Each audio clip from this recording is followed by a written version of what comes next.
Chers amis, bonjour, je vous souhaite un bon dimanche sous le regard du bon Dieu et de la Sainte Vierge Marie. Nous sommes aujourd'hui dans la forme extraordinaire le dimanche de la Passion, dans la forme ordinaire le cinquième dimanche de Carême. En tout cas, nous approchons de la grande semaine, de la Semaine Sainte. Et bien, nous sommes toujours confinés, nous souffrons de manquer de la messe. La regarder à la télévision, c'est quand même pas la même chose, même si c'est en direct. Il n'y a bien sûr pas d'obligation à regarder la messe à la télé le dimanche, hein.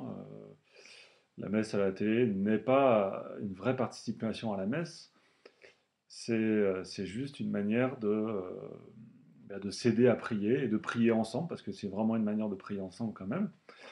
Euh, mais en temps ordinaire, regarder la messe à la télévision ne dispense pas de l'obligation de la messe du dimanche, hein, parce que c'est pas une vraie participation à la messe, hein. Nous sommes la communauté chrétienne, une église. Église, ça veut dire assemblée, et une assemblée en chair et en os, évidemment. Euh, et donc, nous souffrons de cette situation, nous souffrons de ne pas pouvoir communier, et je voudrais aujourd'hui bien vous donner un petit peu de courage et des raisons de garder courage en face de cette pénurie de communion et, euh, et aussi le chemin pour transformer cela en source de grâce finalement. Parce que tout est grâce, hein, tout est grâce. Euh, ce que Dieu permet, c'est notre bien, à condition que nous le vivions justement en conformité avec Jésus. Donc nous avons le moyen de transformer cette pénurie en source de sanctification pour nous. Il y a des choses qui ne dépendent pas de nous, et qu'elles soient bonnes ou mauvaises, voilà, que les choix soient bons ou pas bons, on n'y peut rien, c'est comme ça. Et, dans cette mesure-là, eh bien, en faisant ce qui dépend de nous, nous y trouvons notre sanctification. Et pour essayer de mesurer, de comprendre quelle est la manière de faire, hein, pour nous éclairer, pour nous aider, nous encourager, j'ai choisi aujourd'hui de vous lire un passage d'un livre qui s'appelle La confiance en la divine providence. Confiance en la divine providence, c'est un livre du père Jean-Baptiste de Saint-Jure, qui était un jésuite du XVIIe siècle. Nous retournons au XVIIe siècle. Le XVIIe siècle, c'est quand même c'est le grand siècle des grands saints, hein. Il y a une vie spirituelle foisonnante. C'est le siècle de Saint François de Sales, c'est le siècle de Saint Vincent de Paul, et de, de Madame Acari, je ne sais pas si ça vous dit quelque chose, et de Saint Jean-Eudes. Et parmi les amis de Saint Jean-Eudes, il y avait un certain Gaston de Renty dont le père de Saint-Jure a été le directeur spirituel. Gaston de Renty, c'était un laïc, un pieux laïc qui a marqué son temps aussi. Euh, Ça montre que l'apostolat et la sainteté des laïcs ce n'est pas une invention du Concile Vatican II, mais, mais déjà on avait compris au XVIIe siècle largement qu'un laïc pouvait se sanctifier. Gaston de Renty fait partie de ces personnalités laïques euh, très, très, très intéressantes justement, qui ont une action importante dans la vie de l'Église de France au XVIIe siècle. Euh, pour nous aider, je vous prendrai d'abord deux exemples. L'exemple de Sainte Jeanne de Chantal. Sainte Jeanne de Chantal, donc, fait partie de ces grandes saintes du XVIIe siècle. Vous savez que c'était, on va dire, la protégée de Saint François de Sales, hein, et c'est elle qui a fondé les sœurs de l'ordre de la Visitation. Et Saint François de Sales était son accompagnateur spirituel et un grand ami, hein, un véritable ami spirituel. Et Sainte Jeanne de Chantal, un jour étant malade, ne pouvait pas communier. Vous savez qu'à l'époque, le jeûne eucharistique était bien plus sévère que maintenant. Donc on ne devait pas communier si on avait mangé euh, depuis minuit, hein. Donc pour pouvoir communier, il fallait n'avoir rien mangé depuis minuit. Et si on avait pris des médicaments, on avait rompu le jeûne eucharistique, on ne pouvait pas communier. Et donc Sainte Jeanne de Chantal, malade, ne pouvait pas communier. Et elle s'en plaignait à Saint François de Sales, disant ouais, c'est trop triste, je ne peux pas communier, etc. Et Saint François de Sales lui répond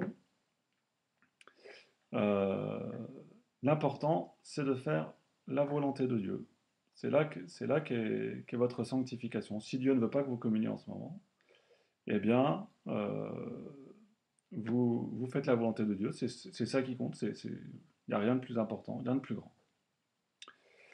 Et donc, Sainte Jeanne de Chantal s'en est trouvée consolée, effectivement. Elle faisait la volonté de Dieu en ne communiant pas de fait dans ces circonstances. Et elle obéissait à une loi de l'Église. Cette loi de l'Église disait cela. Euh, je prendrai un autre exemple, le bienheureux Charles de Foucauld. À l'époque, la loi, c'était qu'un prêtre ne pouvait pas dire la messe s'il n'avait pas au moins une personne pour y assister. Aujourd'hui, cette règle existe toujours, mais elle est atténuée dans le sens où on dit euh, que, que si jamais un prêtre n'a personne, eh bien que ça ne soit pas une raison pour qu'il ne dise pas sa messe quotidienne. Donc, comme on est encouragé à dire la messe tous les jours, eh bien, même si il faut essayer d'avoir quelqu'un, mais si on n'a personne, ça ne doit pas être une raison pour ne pas la célébrer. Mais à l'époque, au début du XXe siècle, à la fin du XIXe, début XXe siècle, il n'était pas permis pour un prêtre de célébrer la messe avec personne. Et vous savez que Charles de Foucauld est allé au désert. Et pour se retirer, pour être une présence chrétienne au milieu des musulmans. Et il lui arrivait parfois pendant des semaines de ne pas pouvoir dire la messe, parce qu'il n'avait personne pour y assister. Et même le dimanche, il ne célébrait pas. Il était prêtre et il ne célébrait pas la messe le dimanche, en obéissant aux lois de l'Église. Et il a fini par obtenir une permission spéciale, un adulte, pour pouvoir célébrer la messe tout seul. Alors, tout ça pour dire qu'on voit chez ces saints qu'il y a une réalité qui est au-dessus même du sacrement, qui est la soumission à la volonté de Dieu. Et c'est ce qui fait que de nombreux chrétiens ont pu tenir dans la communion au Christ sans la communion sacramentelle, comme ces chrétiens du Japon ou de Corée qui pendant des siècles n'ont pas eu de prêtre avec eux, mais qui ont gardé la foi fidèlement. Ce n'est pas une raison pour se réjouir de ce qui se passe, hein, et nous attendons avec impatience le moment où nous pourrons retrouver le chemin normal de la grâce, qui est le sacrement physique de l'Eucharistie, de Jésus qui se donne en nourriture physiquement pour nous. Et donc, après ces exemples, je vous lis donc un passage de ce livre qui s'appelle « Dans la privation des grâces extérieures ». Nous devons pratiquer la conformité à la volonté de Dieu, dans la privation des moyens de salut extérieurs ou sensibles, qu'il lui plaît de nous retirer. Par exemple, un directeur ou un ami qui vous guide et vous encourage vous est enlevé. Il vous semble que privé de son secours, vous ne pouvez plus vous soutenir. Et en effet, il y a dans ce que vous éprouvez quelque chose de vrai. C'est que réellement vous êtes incapable de marcher seul. Un secours vous est indispensable, et voilà pourquoi ce sage directeur, cet ami vous avait été donné. Mais Dieu vous aime-t-il moins aujourd'hui qu'il ne vous aimait lorsqu'il vous fit ce don? N'est-il plus votre Père? Et un Père tel que lui abandonne-t-il ses enfants? Le guide que vous regrettez vous a, il est vrai, heureusement conduit dans les chemins que vous avez parcourus. Mais était-il également propre à vous diriger dans le trajet à parcourir encore pour parvenir où vous êtes appelés? Jésus-Christ, notre divin Maître, a dit de lui-même à ses apôtres: « Il vous est avantageux que je m'en aille, car si je ne m'en vais pas, le Consolateur ne viendra point à vous, mais si je m'en vais, je vous l'enverrai. » Cela étant, qui oserait dire qu'il ne lui est point avantageux d'être privé d'un directeur, d'un ami quelque excellent, quelque saint même qu'il puisse être? Mais sais-je, me répondrez-vous, sais-je si ce n'est point un châtiment que mes infidélités m'ont attiré? Je le suppose. Eh bien, sachez que les châtiments d'un père deviennent pour les enfants dociles des remèdes salutaires. Voulez-vous donc désarmer le bras de votre Père céleste, toucher son cœur, l'obliger même à vous combler de nouvelles grâces? Acceptez son châtiment si c'en est un, et pour prix de votre confiant abandon à sa volonté, ou il suscitera quelqu'un qui vous fera tout autrement avancer que vous n'avez fait jusqu'ici, ou ce Dieu de bonté daignera lui-même se charger de votre conduite. Il vous enverra son Esprit Saint, comme à ses apôtres, sa lumière éclairera vos pas, et l'onction de sa grâce vous fortifiera admirablement. Autre exemple. Votre vie est toute consacrée à la piété, par des exercices qui sont comme la nourriture de votre âme. Mais une maladie vient rompre la chaîne des pieuses pratiques que vous vous étiez imposées. Déjà, vous ne pouvez plus assister à la Sainte Messe, même le jour du dimanche. Vous êtes privé de l'aliment sacré de la communion, et bientôt votre état de faiblesse vous interdira jusqu'à la prière. Âme pieuse, ne vous plaignez pas. Vous êtes appelé à l'honneur d'alimenter votre âme en participant avec Jésus-Christ même, à une nourriture que peut-être vous ne connaissez pas, mais dont l'usage fera de votre maladie un puissant moyen de sanctification. Ma nourriture, disait-il à ses disciples, est de faire la volonté de celui qui m'a envoyé. C'est cette même nourriture qui vous est présentée. Et remarquez-le, ce n'est que par elle qu'il nous est donné de vivre pour la vie éternelle. La prière même est inefficace si elle n'est vivifiée par ce salutaire aliment, ainsi qu'il est dit dans ce passage du Saint-Évangile. Tous ceux qui me disent Seigneur, Seigneur, n'entreront pas dans le royaume des cieux, mais celui-là y entrera qui fait la volonté de mon Père.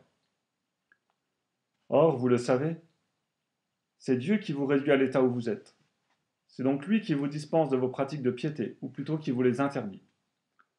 Ainsi, ne vous inquiétez pas, mais prenez garde qu'il attend de vous, en échange, que vous vous exerciez davantage à faire sa volonté en renonçant à la vôtre. Et c'est afin que vous fassiez de cet exercice votre principale nourriture, que le moyen d'en user vous est si fréquemment donné. En effet, que de contrariétés, que de sacrifices la maladie ne vous impose-t-elle pas? Ce sont des projets qu'elle dérange, des dépenses qu'elle occasionne, des remèdes qui répugnent, des maladresses, des négligences de la part de ceux qui vous soignent. C'est enfin une multitude de petites choses qui vous blessent. Que d'occasions pour vous de dire « C'est Dieu qui le veut ainsi, que sa sainte volonté soit faite ». Mettez donc vos soins à ne laisser échapper aucune de ces occasions, et vous serez alors au rang des âmes les plus chères à Jésus. Car quiconque a-t-il dit « Fais la volonté de mon Père qui est aux cieux, celui-là est mon frère » Pardon, je reprends. Car quiconque, a dit Jésus, fait la volonté de mon Père qui est aux cieux, celui-là est mon frère, et ma sœur, et ma mère. Autre exemple encore. Une de nos grandes solennités approche. Vous vous y disposez de votre mieux, et déjà vous vous sentez animé d'une ferveur qui vous semble un avant-goût des consolations que vous recueillerez en ce beau jour. Cependant, ce jour arrive, et voilà que vous n'êtes plus le même. Au sentiment que vous éprouviez a succédé une désolante sécheresse. Vous êtes incapable de produire une seule bonne pensée. Gardez-vous de vous livrer à des efforts inquiets pour en sortir. C'est Dieu lui-même qui vous y a mis, et vous savez que de sa part, il ne vient rien qui ne soit bon, et qui ne produise à quiconque le reçoit avec soumission de grands avantages. Acceptez donc votre situation de sa main, vous tenant autant que possible dans le recueillement en sa présence, et vous soumettant à lui comme un malade se tient devant son médecin et se soumet à son action, dans l'attente de la guérison qu'il espère de ses soins. Et soyez assurés que jamais consolation ne vous aura été aussi profitable que cette sécheresse ainsi endurée paisiblement, en esprit de conformité à la volonté divine. Ce n'est point en effet ce que nous ressentons, qui nous dispose aux grâces de Dieu. Ce qui nous y dispose est l'acte de notre volonté, et cet acte ne se sent pas. Il peut bien être accompagné de quelque chose de sensible, mais ce sentiment n'ajoute rien à son mérite. Aux yeux de Dieu, l'absence de ce sentiment, ou même la présence de sentiments opposés que l'on désavoue, ne lui ôte rien. Ainsi, pénétrez-vous de cette vérité que la prière n'a pas besoin d'être sentie pour être efficace, qu'elle consiste uniquement dans le mouvement de la volonté vers Dieu, mouvement qui de sa nature n'a rien de sensible. J'ajoute qu'il en est de même de l'opération de Dieu sur notre âme. On peut la comparer aux effets que produit en nous la nourriture corporelle. De même que la vertu de cet aliment se répand comme à notre insu dans nos membres, pour les réparer et les fortifier, aucune sensation ne nous avertissant de son écoulement salutaire, de même aussi Jésus-Christ, l'aliment céleste, qui nous est donné pour nourriture spirituelle, opère-t-il secrètement sur nos âmes. Mais le malheur est que l'on veut tout sentir. Dès que l'on n'éprouve rien de sensible, rien qui satisfasse, ou bien l'on se décourage, ou bien l'on cherche par beaucoup de prières, produites avec grande contention d'esprit, avec de pénibles efforts, à exprimer en soi-même quelque chose qui rassure. Et ces efforts, loin de mieux disposer à l'opération de la grâce, y mettent obstacle en ce qu'ils occupent ou agitent trop notre intérieur.